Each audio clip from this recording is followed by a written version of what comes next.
Ryan Reynolds here from Mint Mobile. With the price of just about everything going up during inflation, we thought we'd bring our prices down. So to help us, we brought in a reverse auctioneer, which is apparently a thing. Mint Mobile Unlimited Premium Wireless. How to get 30, 30, bit to get 30, bit to get 20, 20, 20, bit to get 20, 20, bit to get 15, 15, 15, 15, just $15 a month? Sold! Give it a try at mintmobile.com/switch. $45 up front for 3 months plus taxes and fees. Promo rate for new customers for limited time. Unlimited more than 40 gigabytes per month. Slows full terms at mintmobile.com. Brew Strong is brought to you by Blickman Engineering, home of the Riptide. Visit them online at blickmanengineering.com.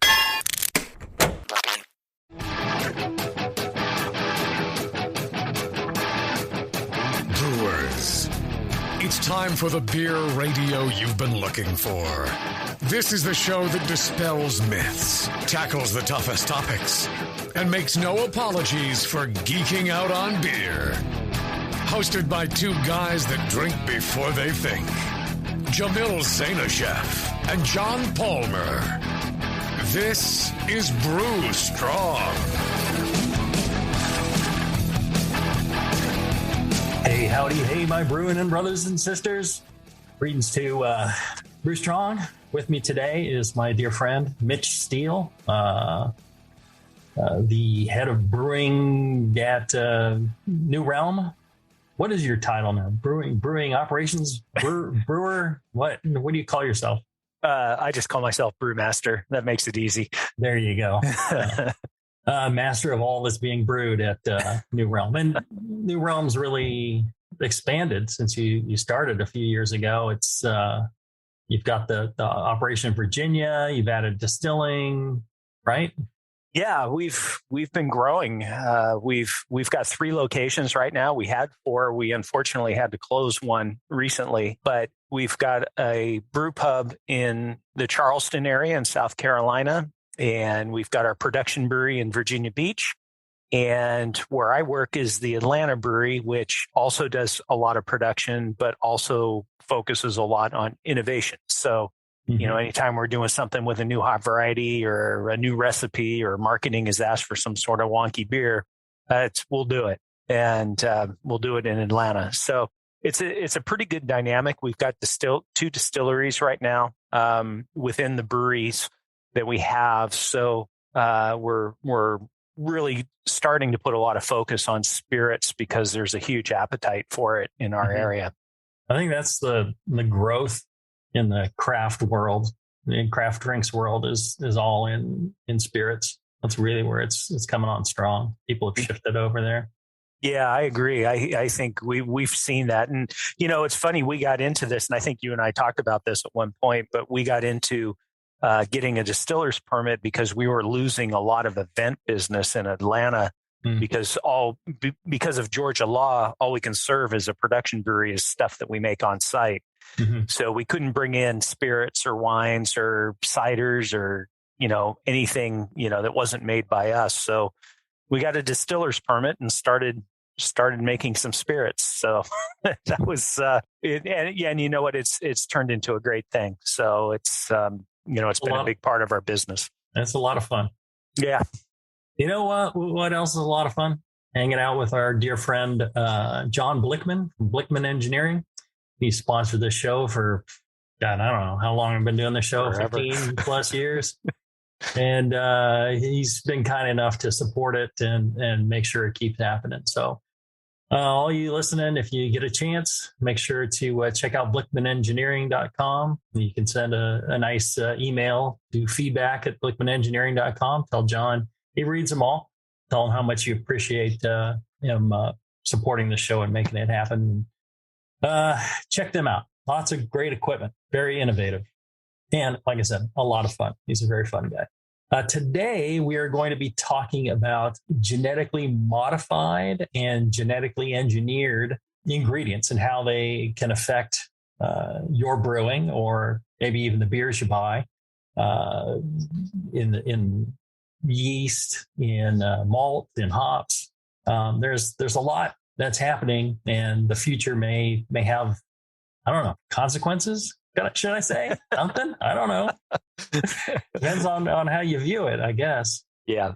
Well, Mitch, tell me, what's the difference between gene editing and genetically modified organisms? Genetically modifying or gene editing? They sound different but similar.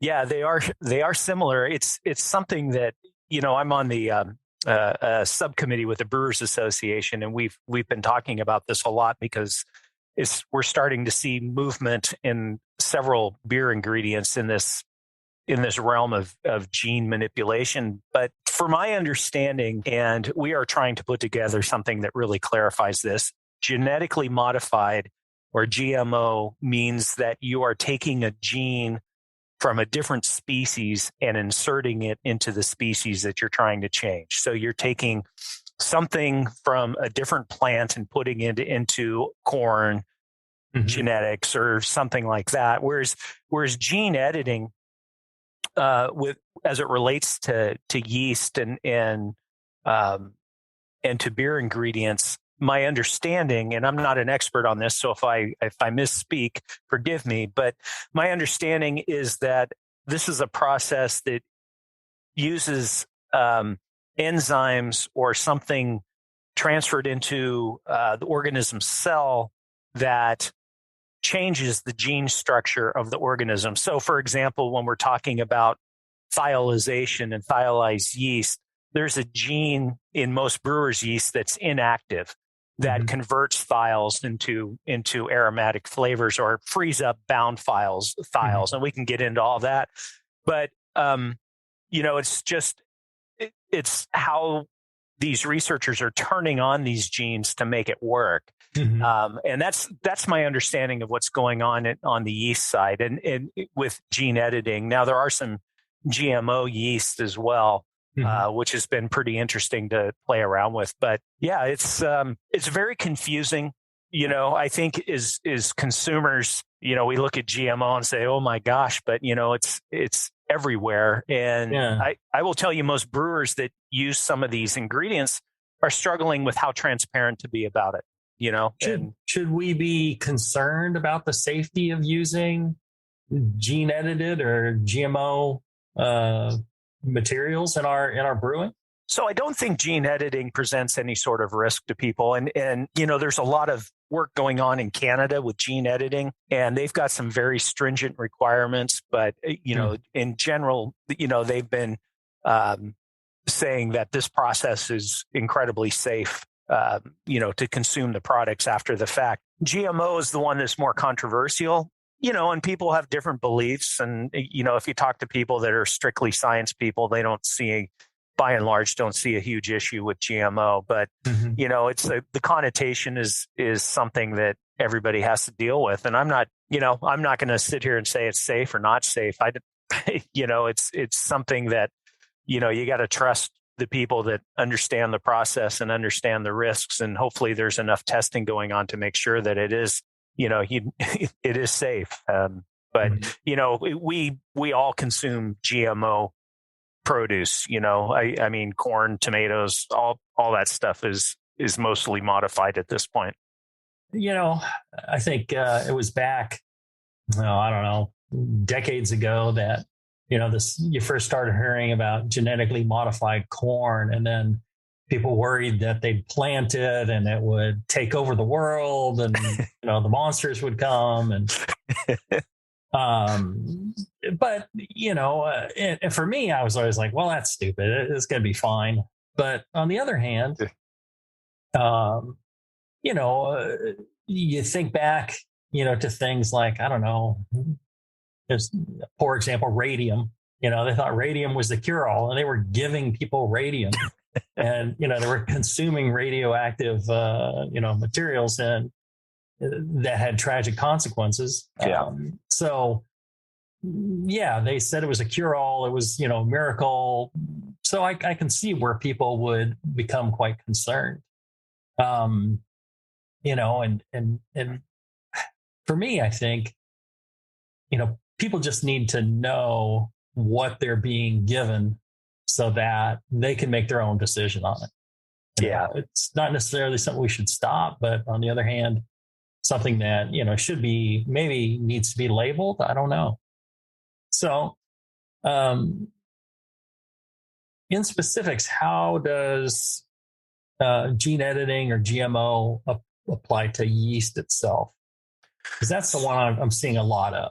So there's a couple of things that are going on with yeast. There are, it's interesting, because for the first time in my life, I've had to sign NDAs, non-disclosure agreements with some yeast suppliers, and they are patenting these processes and this yeast, and they're registering the names and all this kind of stuff that, we never used to see in this business. Right. Mm-hmm. But with yeast, there's two primary things that I've seen. Number one is the yeast that produces lactic acid during fermentation, so that you get a nice clean lactic acid sour during fermentation, and you don't have to do any kettle souring. Mm-hmm. And those we've done a lot of work with those at New Realm and have had good success with them. I think the lactic acid production it doesn't seem to impact the rest of the fermentation too severely. The yeast is tolerant to the low pH, and mm-hmm. the beer comes out good. If anything, it may come out a little too acidic, and so there have been times when we blended that down a little bit with some beer fermented with just a standard ale or lager yeast. So that's a big bucket of modified yeast that's out there. And then the other one that's really more recent, just in the past year or two, are these stylized yeast strains. And if there's a ton of research going on in hop chemistry, and if you go back 10 years, everybody was talking about oil content and myrcene content and things like that. And now people are realizing that there are these compounds called thiols in hops, and they're also in malt apparently, but they are very aromatic compounds when they're free or available as a pure thiol.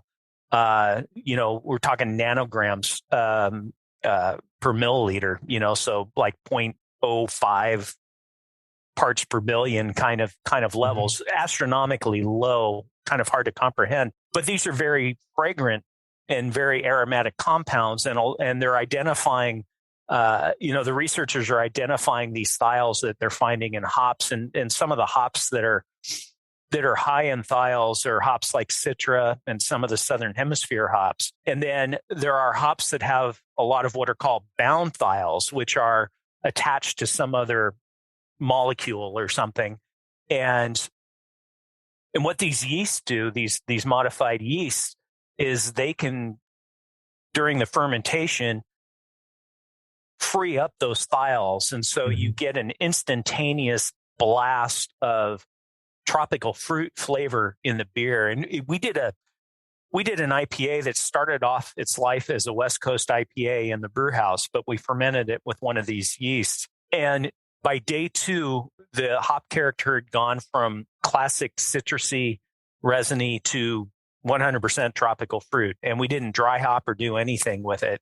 It was just absolutely amazing, mm-hmm. The flavors that are produced from using these yeast strains. So it's been fun. There's some companies that are really diving into this hard, mm-hmm. some yeast supplier companies. So it's been a really interesting development, I think. Right. I heard that there's other yeast where they're actually taking genes from, let's say, fruit, from blackberries, and they're inserting that in a yeast. And then I've tasted the product of that, and it tastes like blackberries. Or they'll take something from hops and they'll put it into yeast, and it tastes like it was a ton of Cascade hops added to it. Yeah, I've heard of the hop one. I hadn't heard of the was it blackberry that you mentioned, or blueberry? Yeah, whatever fruit it was. Yeah, I haven't heard of that one. But yeah, the hop one, it was touted as a yeast that you could use and avoid having to dry hop, and then you'd get mm-hmm. more. You wouldn't have the losses you see when you dry hop. Right. There was another one that was a diacetyl reducer, I think, that was inserted. Right. Right. Yeah. So the yeast doesn't even produce diacetyl during fermentation, which I thought was really strange. But it'd be interesting to play around with it. I haven't looked at that yeast yet. I've heard of some people using that, and some of these others, and it's becoming fairly broadly spread now, it seems to me. But yet I don't hear the breweries really talking about it when they describe their products. Which kind of, again, it gets back to that thing. It's like, well, should you tell people what's going on with this? Yeah, that's the conundrum. I think, how transparent should we be? And believe me, we've had conversations about this at our company, and the Brewers Association is trying to come up with some recommendations for transparency when using these products. And it's not something that's been easy to resolve. Right. Should brewers just make their own choice as to whether to tell people? Should they disclose it? Should it be on the label? It's not an easy question to answer. Well, because it goes back to, you're still just using, malt, hops, water and yeast. It's just, it's been modified. It kind of comes along the line of enzymes. A lot of people, they turn to craft brew because they viewed, big brewers as using, who knows what in their beer. There's all sorts of claims of adding some sort of additive or some sort of chemical or whatever it would be that can be harmful for you. So you really wanted craft brew, which was, very pure and, follow the right Heizgebot or didn't and used fruits or whatever. And, it seems odd to me, the use of enzymes as well. Then enzymes started becoming a thing, and it's always been a thing, but brewers started using it more. I know a number of brewers that add an enzyme for diacetyl reduction or for clarity. I never did, because we didn't have a problem with diacetyl. We didn't have a problem with clarity. We're able to do all those things without using the enzymes, and the enzymes would have cost us money.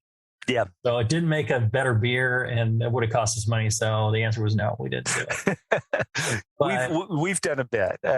We've used beta glucanase to try and, with big, huge beers that have a lot of dark malts or a lot of, non-barley malts like wheat or rye or something like that. And, the idea is that breaks down the really gummy beta glucan component in the mash.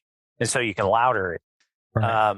And we've had mixed results with that. We've tried the diacetyl reduction enzyme, and then the other one that I'm seeing a lot of brewers use, and this was the enzyme that was used in brewed IPA, that breaks down all the starches into 2-chain. Yes, amylase. Yeah, the amylase enzyme. And, that was what people were doing to make brewed IPA, to make them, so dry that they finished it below 0 terminal gravity.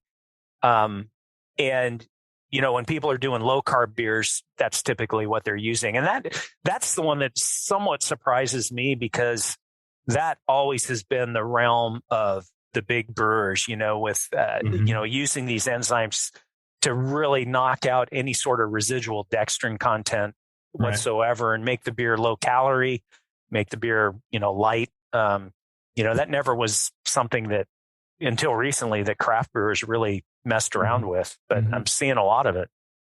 Well, and I think part of the issue there is, if you use an enzyme in the mash, a beta glucan enzyme, the wort goes through the kettle and gets boiled, and the enzymes get denatured and no longer really exist, or they're destroyed and don't function anymore. And so the consumer, there you find, if you add something cold side, a lot of the enzymes I saw recommended filtering and things, sterile filtering and stuff like that, to remove the enzymes at the end, or at least reduce the count down. Where as for most craft brewers, especially smaller craft brewers, they're not filtering, they're not, pasteurizing, they're not doing anything. Those enzymes are, still present when they send this beer out to market.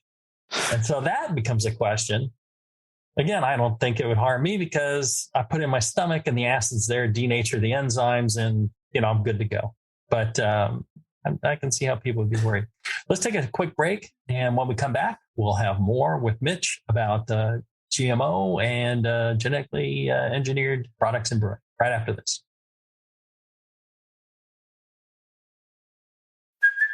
Hey, it's Kaylee Cuoco for Priceline. Ready to go to your happy place for a happy price? Well, why didn't you say so? Just download the Priceline app right now and save up to 60% on hotels. So whether it's Cousin Kevin's Kazoo Concert in Kansas City, go Kevin, or Becky's Bachelorette Bash in Bermuda, you never have to miss a trip ever again. So download the Priceline app today. Your savings are waiting. Go to your happy place for a happy price. Go to your happy price, Priceline.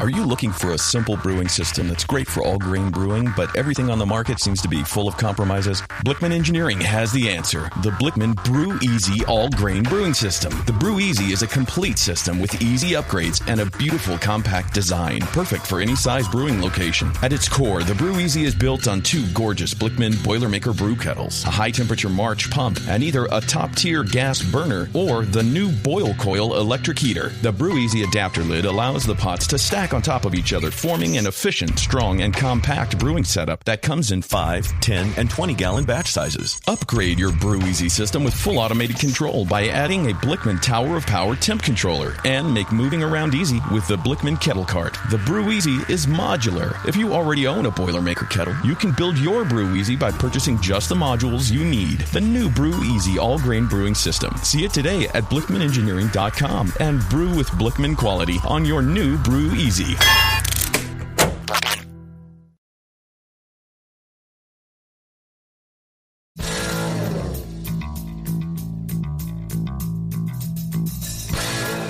Learning to brew has never been so disgusting.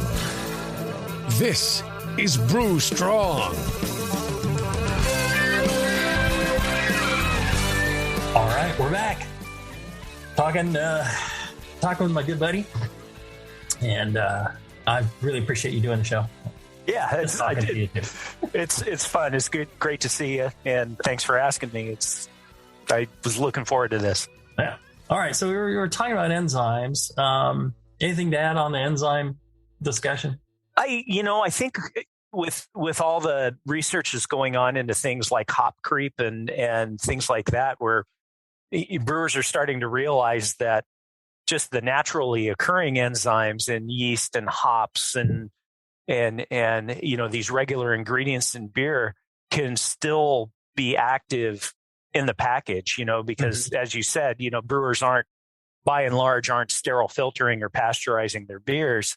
And, with the dry hopping changes and hop variety changes and things like that, there is a bit of a risk of fermentation continuing in the package a little bit, and the enzymes breaking down the dextrins into fermentable sugars. If you have yeast in there, then the yeast are going to act on it and ferment it out. I mean, it's basically, hop creep continuing to happen after packaging. That's not a huge issue, but I do think it's something brewers should be aware of. All right. So I kind of got sidetracked off of yeast. So they're using something like CRISPR to slice and dice yeast, or they're punching in genes from other things like fruits or hops or whatever. And then is there some sort of limit to what they can do with this technology? Are we not thinking broad enough? We're thinking just some kind of flavors. I mean, can they make yeast that you sprinkle onto malt and then, in a week's time, there's beer sitting there? Or, how is this going to change things? Yeah, I think, honestly, I think this is just getting started. And the people that are working on these things are incredibly intelligent and can probably figure out how to do anything that somebody sees a need for. Right. I think right now most of it's focused on flavor and getting the flavors you want in a beer without having to jump through a whole bunch of hoops. Like with a souring Cerevisiae yeast, that kind of thing. So you don't have to kettle sour and you don't risk having the butyric acid forming in the brew house and all that stuff. So I think the door is opened. And it's opening wider, and it's going to be interesting to see what people come up with. I saw recently that one of the companies came out with a thiolized lager yeast, and I'm like, okay, I don't think I want tropical fruit in my lagers, right? But some people might, and right. Good on them for giving it a shot, and it may be a big thing. And I think. The other thing that I think is related to this is I think there's a lot of work going on with gene modification involving crops and, with drought tolerance and, those kind of things being bred into barley, for example. And, in 2021, the barley crop was so bad. And it came in, I believe it came in at its lowest total volume since 1949. That was the number I saw, because so much of the malt was unusable or so much of the barley was unusable for making brewing malt out of. So one of the things that we're catching wind of is all the research is going on in Canada in particular with creating new malt varieties that are more drought tolerant and can deal with weather extremes better, because whether you believe in global warming or not, weather patterns are changing. And there's drought is a very real thing in Europe and in where they grow malt in the United States and in Canada. It's been a real issue for a few years. So are there any genetically modified or genetically engineered malts that you know of? My understanding is nothing has been released commercially yet. It's just research that's going on. The growers are probably the ones that are going to drive this, because if they can increase their yield per acre, they're going to be all on it, right. And, so it's definitely an agronomic thing as opposed to, changing a beer flavor kind of thing. Well, this sort of thing, don't they spend like 5 years growing test crops and seeing how they work and testing them after malting and all that stuff, and making sure it's still malt right? It takes quite some time to do this. It's not something people think it just happens overnight. It's like, well, no, the technology is invented, then people start applying it to things, and they test those things, and it's, I'm sure, decades in the making. I'm sure. Getting back to enzymes,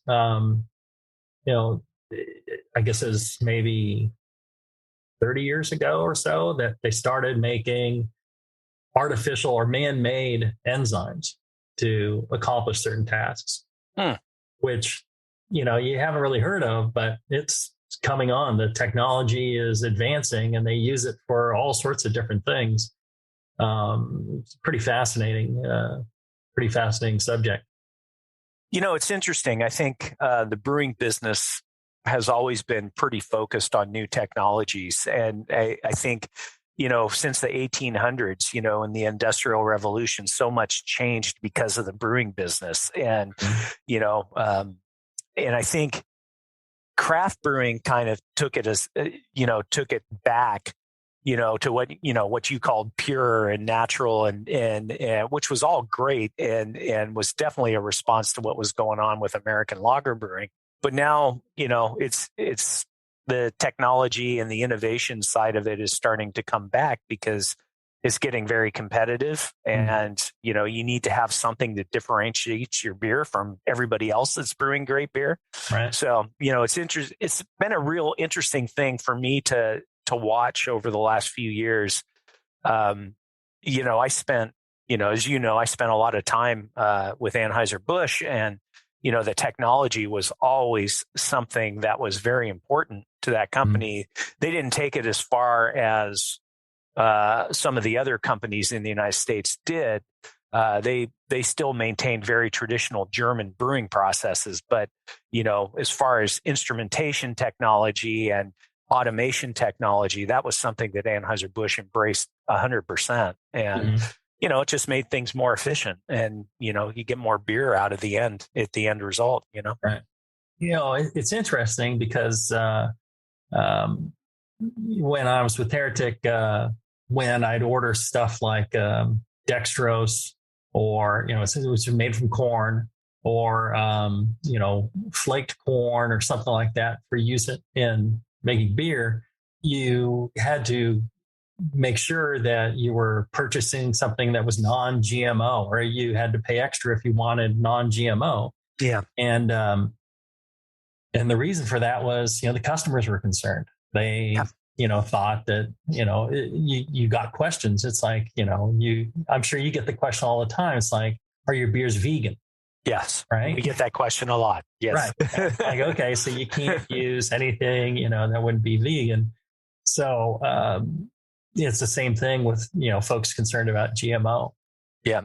So I think if you're concerned about that, and you're buying, just packaged bulk, corn or dextrose or whatever you might have, you might want to ask your homebrew shop, if it's GMO or not, because, homebrew shops, they need to compete and stay alive on price, but they need to compete and stay alive on customer service too. So you never know what you might be getting sometimes. Yeah. And, no one knows if it's a concern or not, but, obviously people have opinions about it. So,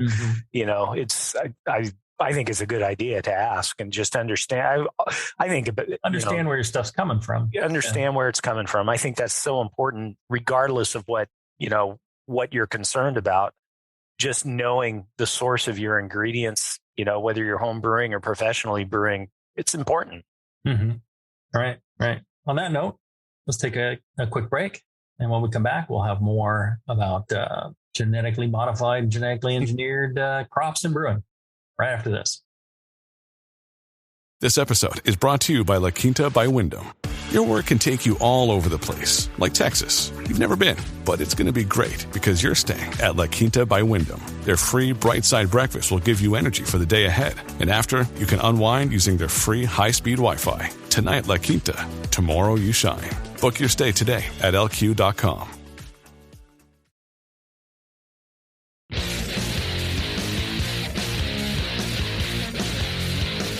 Back to the two guys that know how to turn beer into beer. This is Brew Strong. All right, we're back. Want to tell you about my good friends at Brew Chatter. Great homebrew shop in near Reno, Nevada. It's in Sparks, technically. Right near Revision Brewing and a couple other great breweries out there. Good folks. They have a great shop, and I'm sure they know whether their products are GMO or not and can help you with those questions. Really great guys. Very generous towards the community as well. If you're ever out around Sparks, check them out. Go in there. They got a nice little bar. You get some great local beers.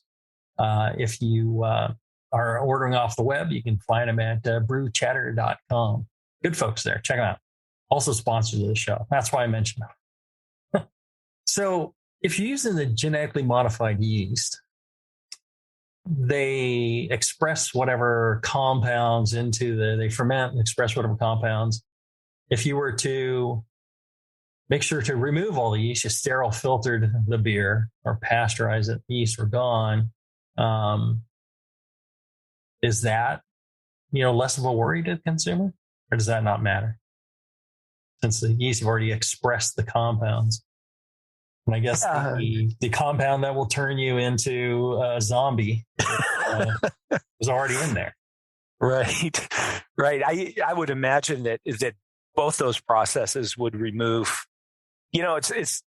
would remove any enzyme, that is, part of the genetic structure of the yeast that frees up files or whatever.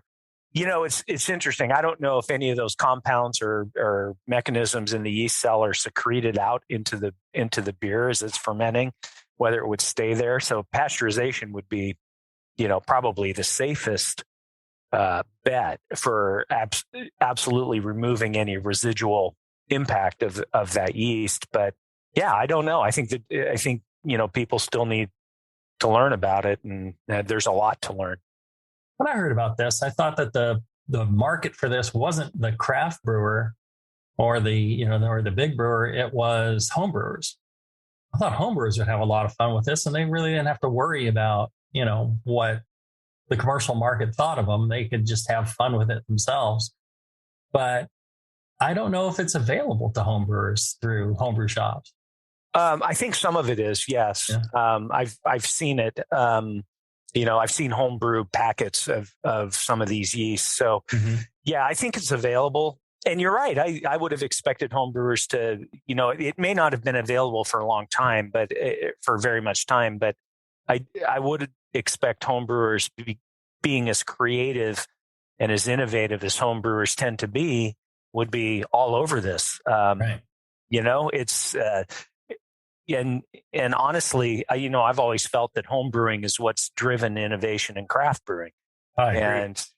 And so it's interesting that craft brewers jumped on this with as much vigor as they did, I think, Well, most craft brewers, came from home brewing now. So. Well, that is true.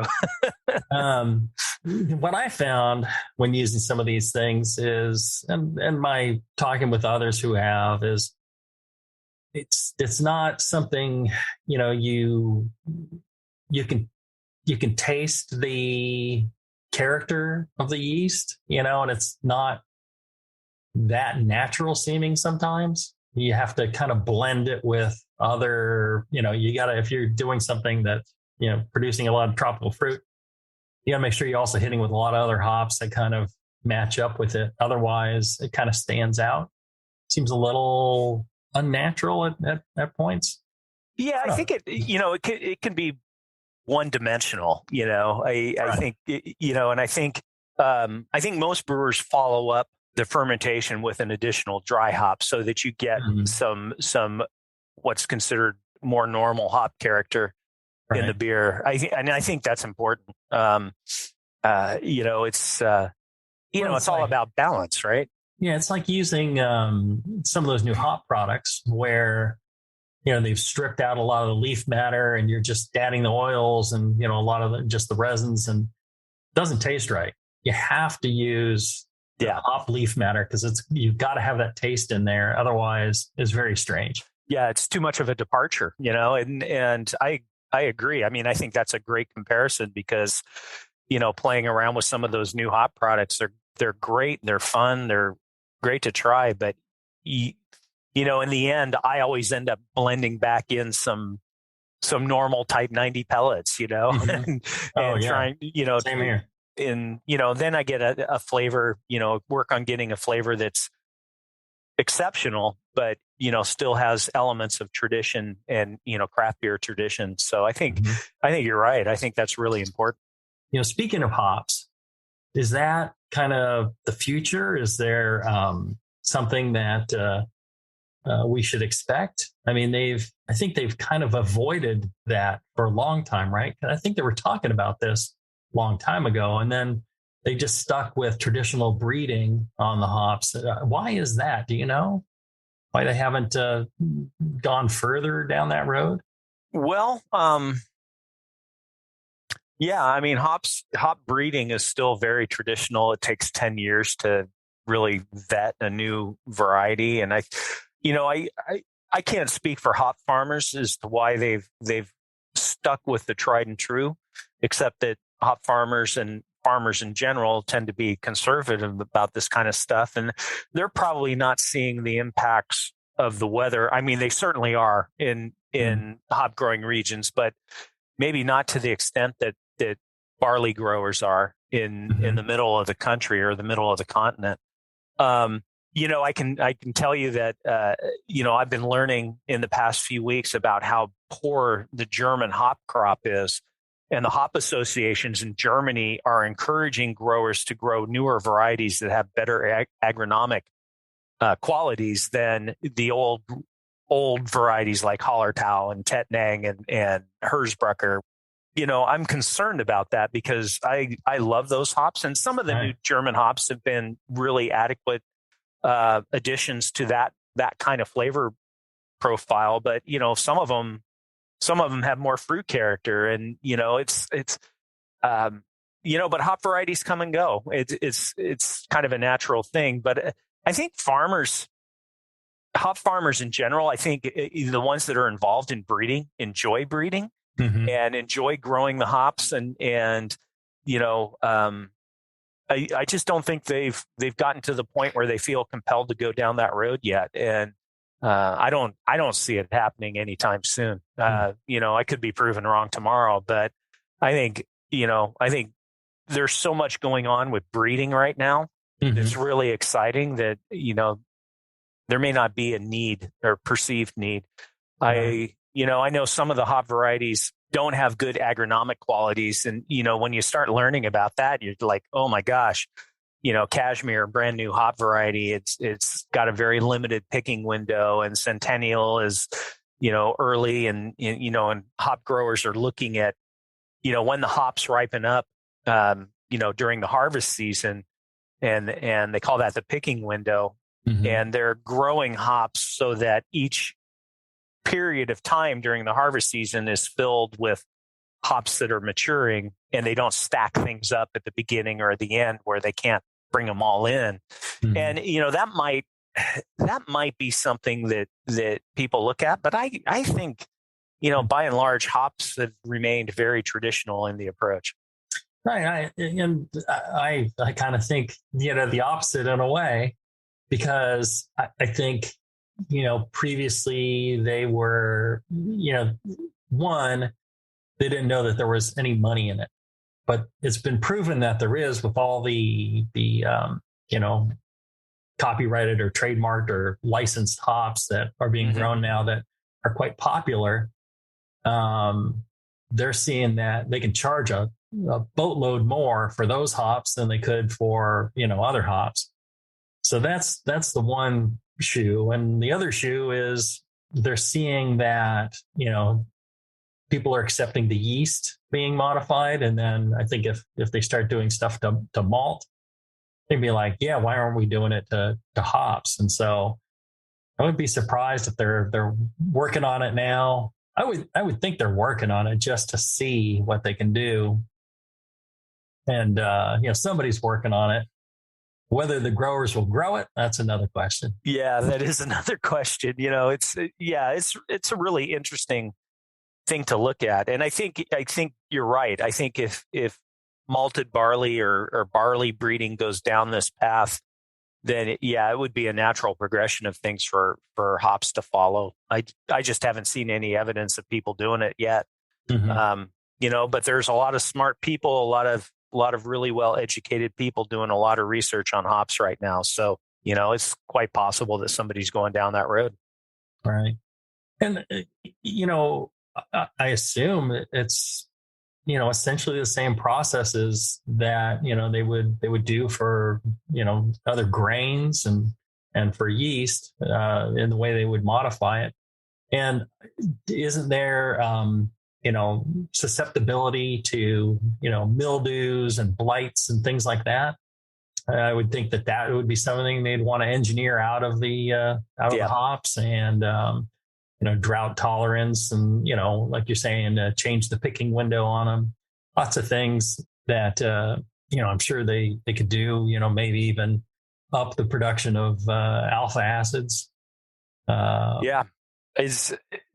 think, it's a whole new world, it's, mm-hmm. And I think, honestly, I think if the hop growers and the hop industry goes down this road, it'd probably be more focused on pest resistance, the mm-hmm. powdery mildew, the downy mildew, those kind of things that can really, really destroy a crop very fast. And then maybe, drought tolerance, as opposed to, picking windows or yield per acre or things like that, which, are going to be important too. But those are all things that they look at. So, I think it's all, it's all possible. When they started in working with corn and things like that, what was it they were trying to achieve there? Was it, again, pest resistance or? I'm not really sure. I suspect it was yield, and maybe, agronomic. I mean, I'm sure it was mostly focused on agronomics, whether it was yield or whether it was pest resistance or whether both can result in better profits. Yeah, exactly. Yeah, I don't know what I like to see progress, so, and I like technology. So for me, it's all exciting and it's all good. I'd like to see them go as fast as they can and see what comes of it. But, I'm never sure how others read that. Yeah, I think I'm with you. I mean, we have, this science background and tend to embrace scientific development and research and things like that. And, it's coming, and people that are involved in the ingredient industries are saying very loudly, it's coming. And so, I don't know. It's not going to stop, I don't think. And, so I think anything that helps the brewers and helps the growers make a little more money is good. That just helps everybody. We can keep beer prices down or keep them reasonable and, not have to deal, maybe weather some of the inflation that we're dealing with right now and everything. Yeah. So, yeah. The price of everything's gone up just insanely in brewing and everything else. But boy, it just, suppliers that would just tell me, it's like, yeah, we're going to give you a new price every month. We'll let you know each month what the price is going to be. And, you have no choice. No. You're stuck. No. And so much of it has to do with shipping costs, which are incredibly volatile right now. And they've skyrocketed in the past couple of years. Right. And, and I remember, we were negotiating a malt contract and I said, why did the price go up again this year after you took it up so much last year? And their short answer was shipping.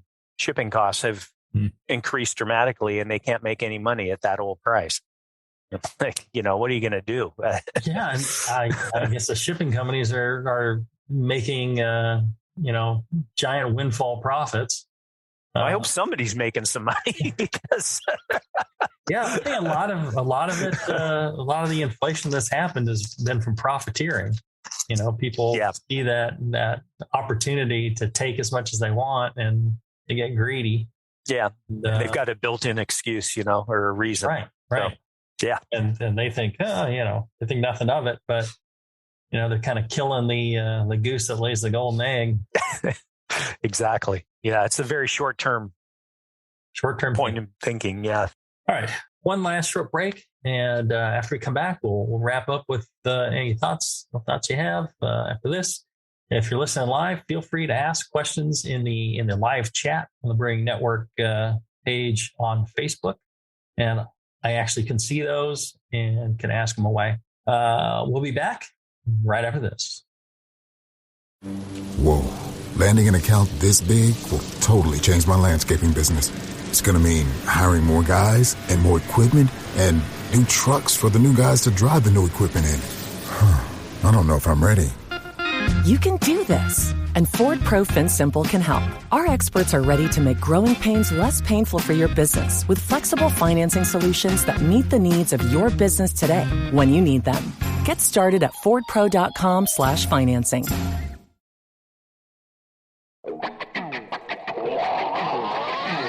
Back to the beer guys that make other beer guys look like wine guys.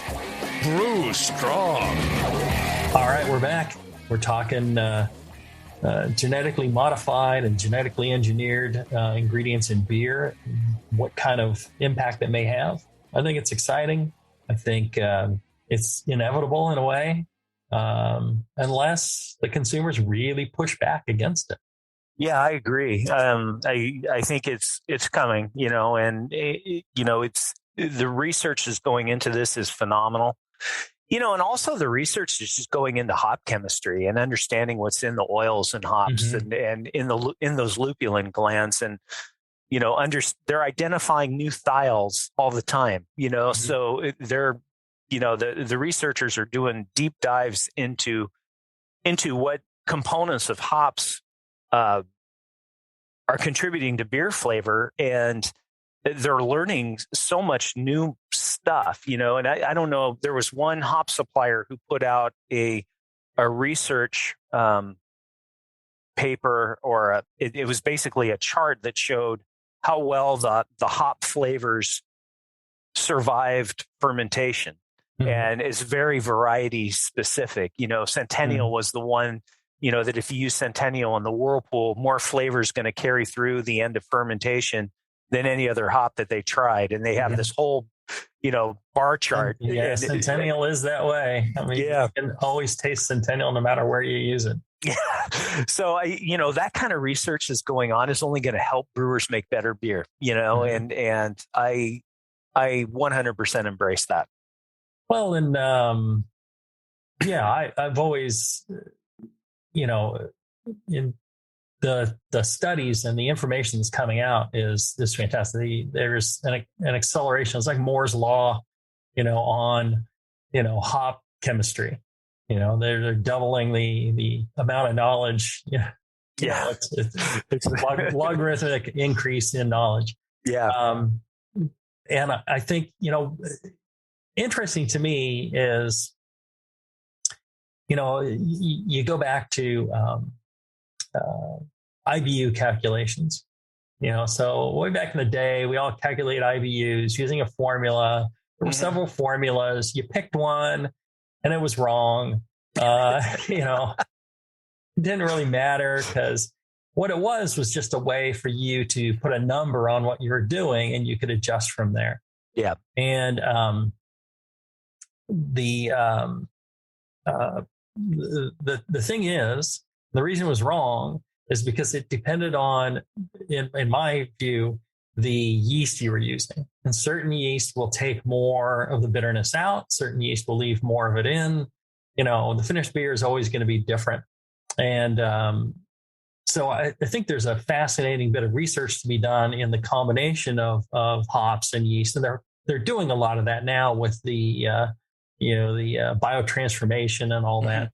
I think there's still a lot to be done there. And maybe there's, more genetic editing to do to make hops and yeast work together even better.